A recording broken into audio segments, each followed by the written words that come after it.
Federal government directs release of 600 billion naira for capital projects. Now, CBN moves loan to deposit ratio to 65%, sets December deadline for banks. Plus, total external debt of low and middle income countries climb to $7.8 trillion.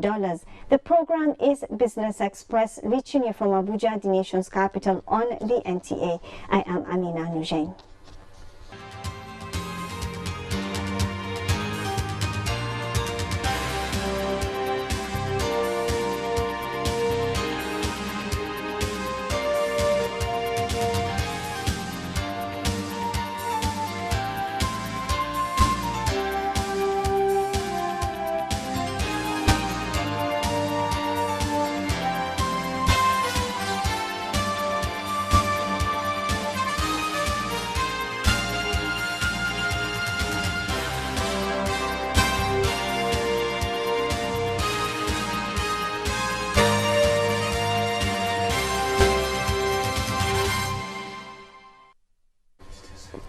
President Muhammadu Buhari has directed the Ministry of Finance, Budget and National Planning to release 600 billion naira for capital expenditure before the end of this year.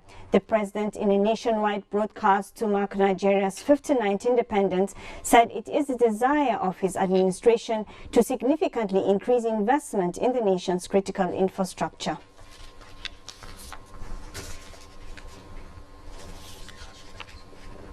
And national planning has been directed to release 600 billion naira for capital expenditure in the next 3 months. To maximize impact, we shall continue to increasingly welcome and encourage private capital for infrastructural development through public-private partnership. We have made remarkable progress in almost all segments of the agriculture value chain. We must not go back to the days of importing food and thereby exporting jobs.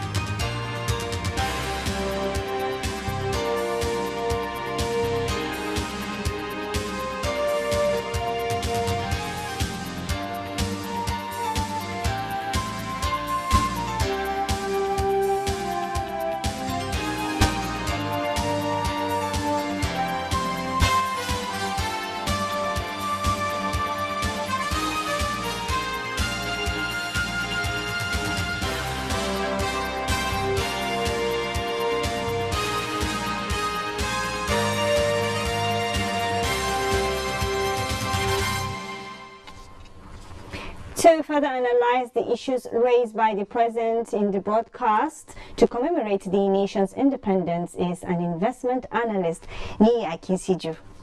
Good to see you on the program. Same here, thanks so much. Okay. From the commitment to improving the nation's GDP through investment driven by the knowing oil sector, what do you think? I think the anchor of the president's speech on the economy especially has to do with sustainability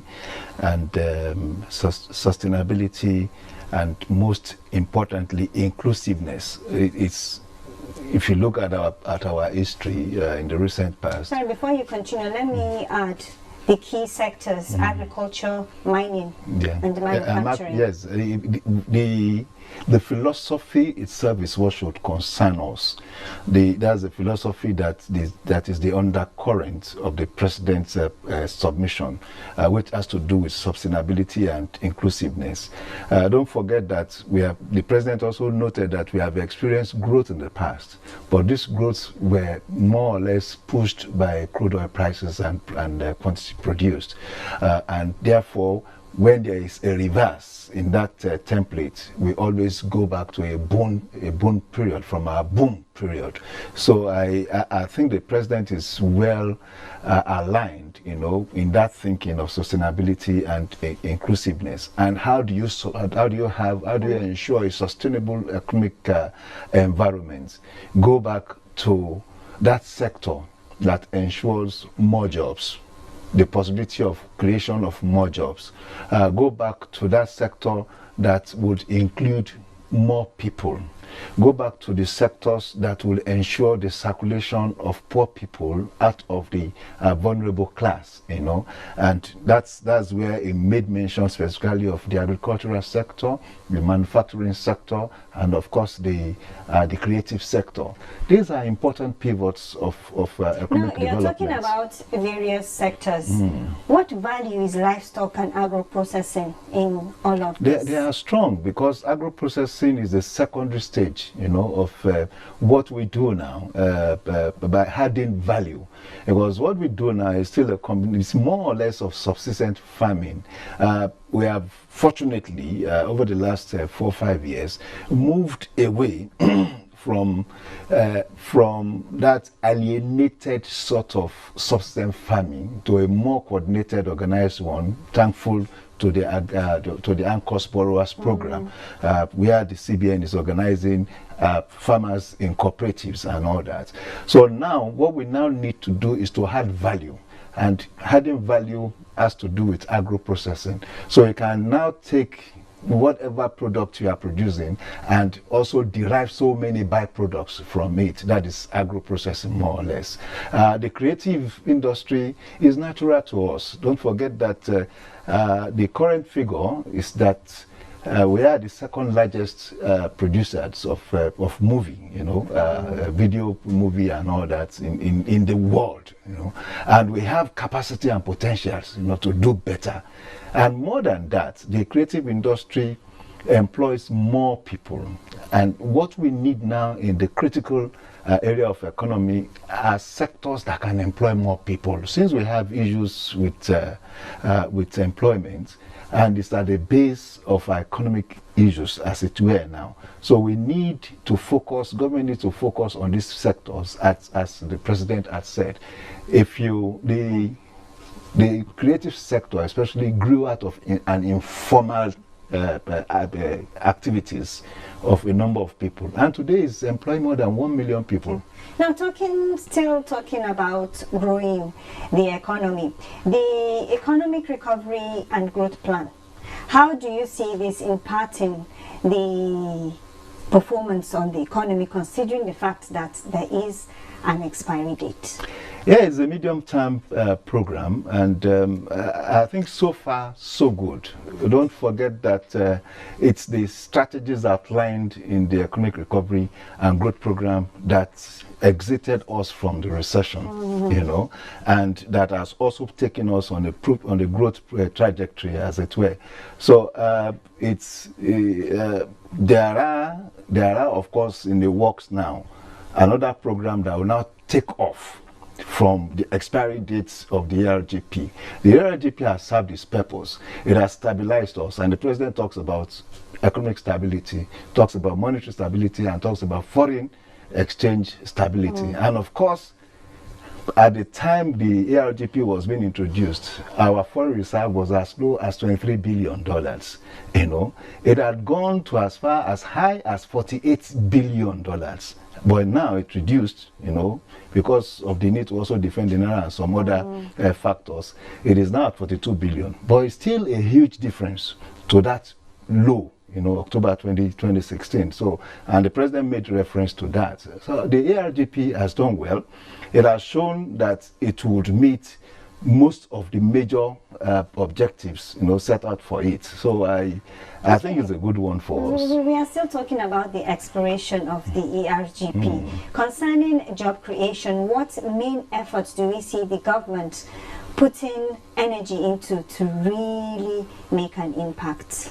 Well, two things. The social investment program is for me, it's like an emergency intervention to quickly address the issue of job creation, and of course the enablement of the environment itself by seeking to give impetus to the agricultural sector, give impetus to the creative sector, and of course by putting more money into capital, infrastructure growth. The president talks about spending up to 1.7 trillion, between June 2018 and June 2019. And as you noted in your opening, I'd ordered that a sum of 600 billion naira, should also be released for capital expenses.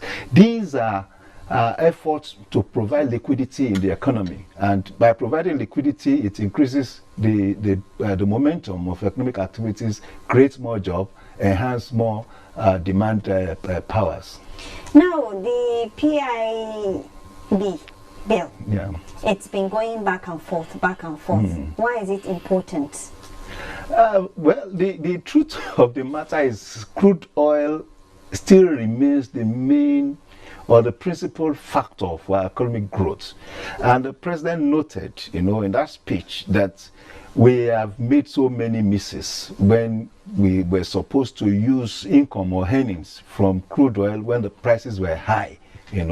We refused as a country, under those other governments, to invest in either infrastructure and of course in other extra sector to expand the capacity of the non-oil sector.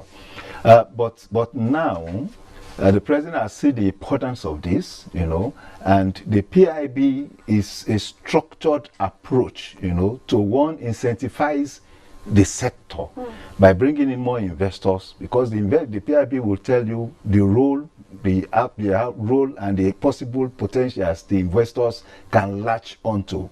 Would also highlight the regulatory limits, of the government, as it were. So everybody knows what he or she is going to get involved in, the kind of earnings that will come, inclusive of even the community, the oil-bearing communities, as it were, what their role will be. Because it is important to also carry the oil-bearing communities, along in this matter too. And I think more than that is the need to have a clear overview, what we call a universal overview of what the oil industry in Nigeria is all about. So when you have a document that tells you the exact rules for every players and stakeholders in that sector, it means that you know the direction and the outcome, as it were. The PIB now, the president has spoken with confidence and affirmation that this is what will happen to the PIB. Okay. Infrastructure and roads, most especially. Do you see any significant contribution to the recently introduced infrastructure tax credit scheme? Yeah, I think going forward it will happen, because it's a major incentive for the private sector.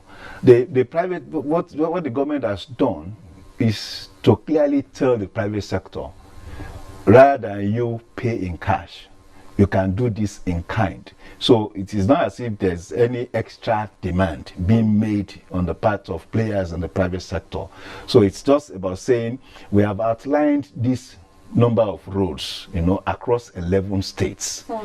If you are operating in those states, you can, rather than pay your annual income tax, transform that to funding these projects, and by funding these projects, you will also be enabling your own business and enabling the national economy. So it's not as if the government is asking for anything different or anything extra from the corporate players, as it were. Now I'm thinking MTEF. Do you see the calendar going back to January, December? I am very hopeful, and I am very, very happy that there's a rapprochement between the executive and the legislative arm. And in fact, the president described it as a partnership, one that we didn't experience before 2019, before this new government. And I have been a major advocate of that January to December cycle, because for me it is predictive and it also enables momentum. We know that for each quarter of the year, there are economic characters that describe each quarter. For instance, the first quarter, you are moving out of the expenses and the high climax of productivity that marks or characterizes December. So you see a low period in January, and you can keep describing each of that. So when you have more, federal budgets being triggered off in January, most corporate players too, most companies in Nigeria have their cycle starting January too. So there is an integrated approach. There is a commonplace approach between what federal government is spending and what the corporate Nigeria is also spending. And I can tell you that all subnationals, all states, once the federal government is able to align, and go back to this January to December cycle, all national, subnational government will also go to that. You are talking about returning from January to December, and I'm thinking investors. The recent signing of the AFCFTA, President Muhammadu Buhari seems to want to promote free, fair trade, regional and international trade, keeping a close eye on smuggling. Yeah, that's very important, because any concerned investor or economist would always tell you that smuggling is an aberration. It's not only an aberration; it's an errant activity of criminals, because activities of smuggling are not captured. They cannot come into your national data. You cannot use them. They also sabotage, national objectives. So if you are looking to produce so much, for instance, 1 million units of a particular item, and you allow smuggling to take 300 or 400,000 of that particular item, you would have distorted whatever objective you had stated before. And I think some of us are excited with the partial closure of the Nigerian borders now. Is it working? It's working. It's working because now we know exactly our productive deficiency, especially in rice production, and it's by knowing the exact deficiency in your production, you also now know the opportunities available, to fill in this deficiency, economically and commercially speaking. You are talking about deficiency. Electricity comes to mind. This burden, is it going away?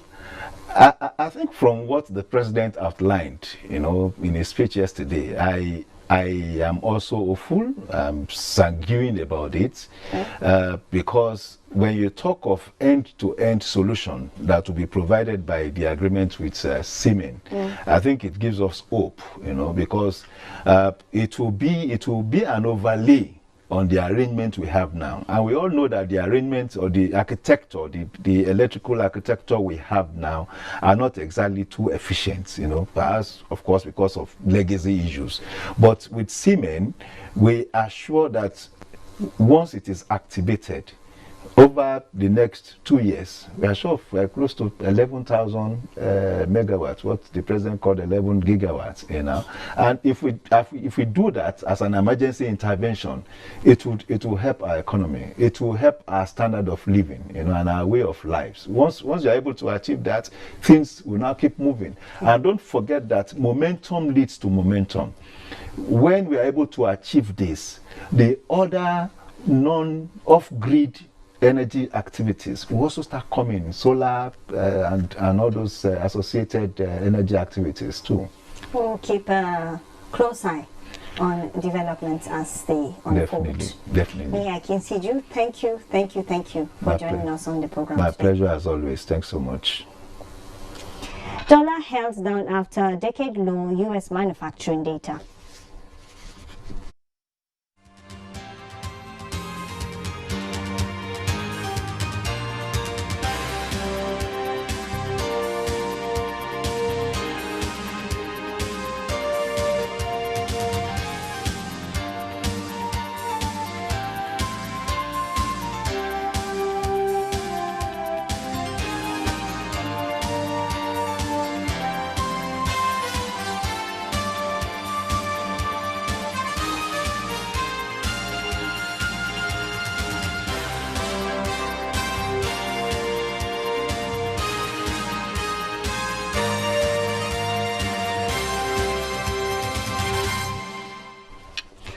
Total external debt of low and middle income countries climbed 5.3% to $7.8 trillion last year, while net debt flows from external creditors fell 28% to $529 billion. In its international debt statistics for 2020, the World Bank observed that on average, the external debt burden of low and middle income countries was moderate, but several countries have been on a deteriorating debt trajectory since 2009. The share of low and middle income countries with debt to gross national income ratio below 30% shrunk to 25%, down from 42% 10 years ago. Sub-Saharan African countries, excluding South Africa, saw debt stocks swell by 8% on average in 2018. Over half the countries in the region have seen external debt stocks double since 2009. And the Central Bank of Nigeria has reviewed the loan-to-deposit ratio for banks upwards to 65% from the present 60%. The CBN, in a circular to banks, said the decision was informed by noticeable growth in the level of industry gross credit. The Apex Bank noted the appreciable growth in the level of industry gross credit, which increased by 829.4 billion naira from 15.56 trillion naira at end May 2019 to 16.397 trillion naira as of September 26, 2019. Oil made a comeback Wednesday from several days of declining values after industry data showed a surprise drop in U.S. crude inventories, offsetting weak economic readiness in the United States that have depressed global stocks markets. Let's take a look.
The NSE share index for Wednesday closed on a negative note. It depreciated by 1.14% to 27,314.87 basis points, with market capitalization of 13.2 trillion naira. 175.7 million shares exchanged hands in 3,539 deals worth 2.5 billion naira. Guarantee was the most sought after, followed by Transco and Nascon. Photoel led the gainers, while Mobile led the decliners. Stocks in Asia traded lower on Wednesday afternoon amid renewed fear of a global economic slowdown. Bosede Edel takes it from here. Global stocks slipped on Wednesday, the 2nd of October, amid renewed fears of a global economic slowdown. In early trading in Africa, most stocks were negative. South Africa's FTSE JSE Africa Top 40, Tunisia's Tunidex, Namibia's overall index, and Ghana's GSA Composite opened low. Asia's Hang Seng Index declined fractionally. Nikkei shed 0.49% to close at 21,778.61, while in China, stocks were closed for public holiday. European stocks traded lower after unexpectedly weak U.S. manufacturing activity struck worries over the world's largest economy. DAX dropped 1.2%, FTSE 1.51%, and CAC 40 1.42%. U.S. stock index futures were deep in the red. Dow futures indicated a negative open. Futures on the S&P 500 and Nasdaq Composite were also sharply lower. That brings us to the end of this edition of Business Express. Don't forget you can access all previous episodes on YouTube, and you can also communicate with us on Twitter, and the handle is @NTA_News_Now, #BizX. We value your feedback. Keep them coming. Join us again. I am Amina Noujaim. Thanks for watching.